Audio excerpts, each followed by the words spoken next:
अरे माँ जी, जल्दी चलिए, देखिए आपके घर के बाहर एम्बुलेंस आई है। गायत्री भागती हुई दरवाजे पर आती है। तभी उसकी बहू चांदनी को एम्बुलेंस से बाहर लाया जाता है। हे भगवान, ये मेरी बहू को क्या हो गया? एक्सीडेंट हो गया माँ जी। अरे लेकिन ये कैसा एक्सीडेंट है?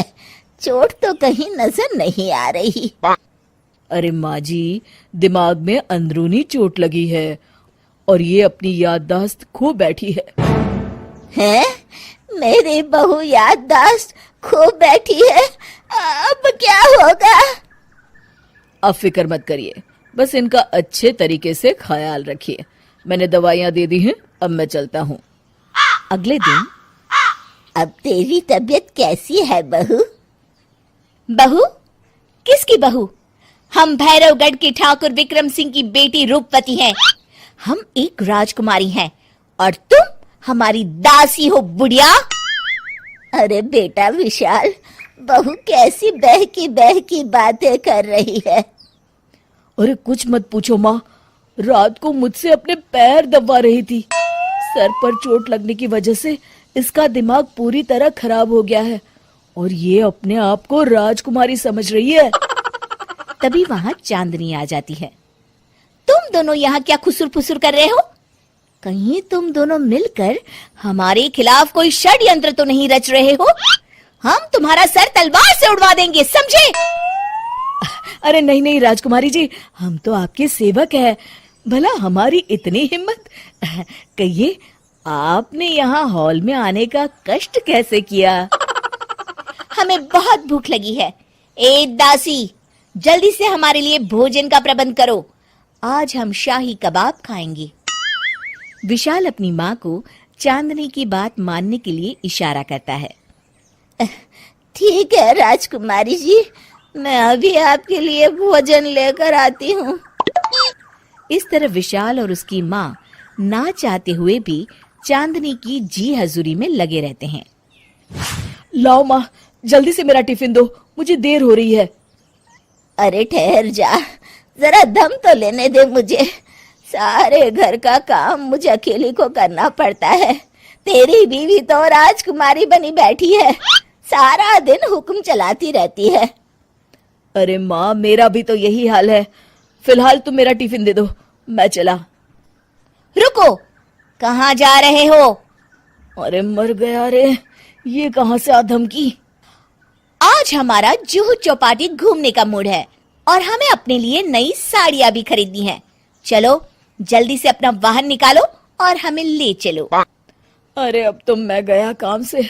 अगर आज मैं वक्त पे ऑफिस नहीं पहुंचा तो मेरा बॉस मुझे नौकरी से निकाल देगा। मरता क्या न करता। आखिरकार विशाल चांदनी को घुमाने ले जाता है और चांदनी अपने लिए ढेर सारी शॉपिंग भी करती है। ए दासी, टीवी पर कपिल शर्मा के आने का समय हो गया है, जल्दी से टीवी शुरू करो।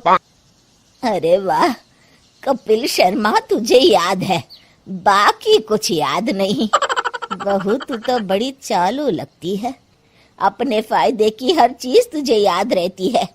मैं तो तेरी इस अजीब बीमारी से परेशान हो गई हूँ। अगले दिन, अरे डॉक्टर साहब, आप इतने दिन से मेरी बहू का इलाज कर रहे हैं, लेकिन उसकी बीमारी तो सुधरने के बजाय और बढ़ती जा रही है।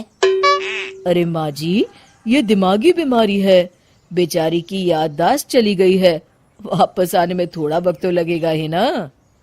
गायत्री डॉक्टर से बात कर ही रही होती है कि तभी उसकी पुरानी सहेली शीला वहां आ जाती है। शीला को देख अचानक डॉक्टर घबरा जाते हैं। अच्छा माँ जी, मुझे एक मरीज को अर्जेंट देखने जाना है, मैं चलता हूँ। ये कौन था? अरे अब क्या बताऊं शीला, एक एक्सीडेंट भी मेरी बहू की याददाश्त चली गई है। ये डॉक्टर उसका इलाज कर रहा है। ये डॉक्टर कब से बन गया? अरे ये तो चमन पान वाले का लड़का है, सारा दिन नौटंकी करता रहता है। अच्छा तो ये बात है, अब मैं समझी। मेरी बहू और ये पान वाले का लड़का दोनों मिलकर मुझे बेवकूफ बना रहे थे। चल तू मेरे साथ। गायत्री शीला को एक बड़ा सा डंडा हाथ में देकर अपनी बहू चांदनी के कमरे में ले जाती है। बहू, ये मेरी सहेली है, एक डॉक्टर है।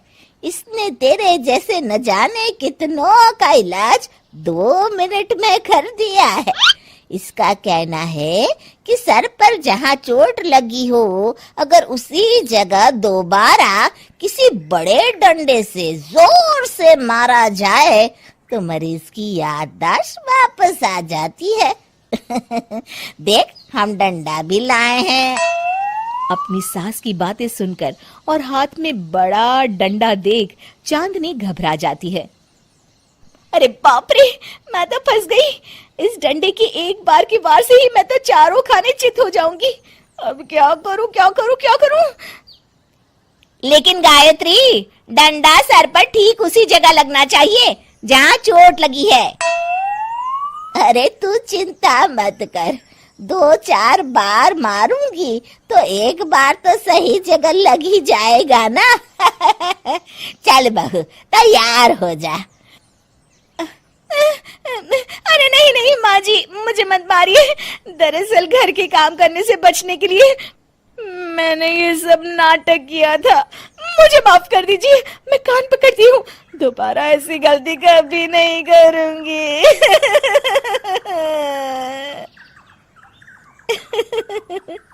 क्यों दोस्तों, कहानी कैसी लगी हमें जरूर बताइएगा।